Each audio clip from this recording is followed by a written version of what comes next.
ہم پیچھے ہٹنے والی قوم نہیں ہے۔ اور یاد رکھو یہ جو موت ہے نا، موت، انڈیا والوں سن لو، موت ہمارے لیے اللہ کا تحفہ ہے۔ موت، شہادت ہمارے لیے جنت کا راستہ ہے۔ شہادت تو ہمارے لیے انعام ہے، اس کے لیے تو ہم ترستے ہیں۔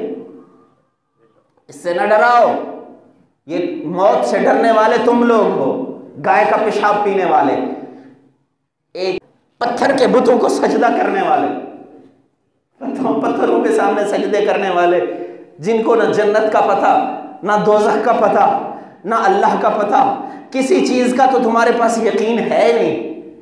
تم کیا ہمارے سامنے کھڑے ہو کر ہمیں گیدڑ بھبکیوں سے ڈراتے ہو؟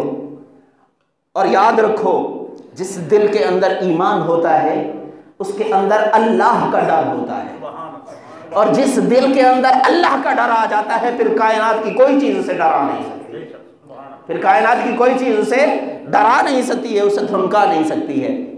یہی وجہ ہے کہ وہ 313 ہوں یا اس کے بعد یہ پاکستان کے اندر جو بھی اس میں 65 میں جنگ ہوئی، 71 میں ہوئی، یہ جو بھی معاملات ہوتے رہے ہیں، ان میں انڈیا اس چیز کو سمجھ چکا ہے کہ یہ مسلمان قوم وہ ہے جو ٹینکوں کے نیچے بھی چلی جاتی ہے، بم باندھ کر ٹینکوں کے نیچے بھی لیٹ جانے والی قوم ہے۔ اس سے لڑنا آسان نہیں ہے، اس لیے وہ دھمکیاں دے رہا ہے۔ عمران خان صاحب، آپ ان کی دھمکیوں میں نہ آئیے، گھٹنے نہ ٹیکیے۔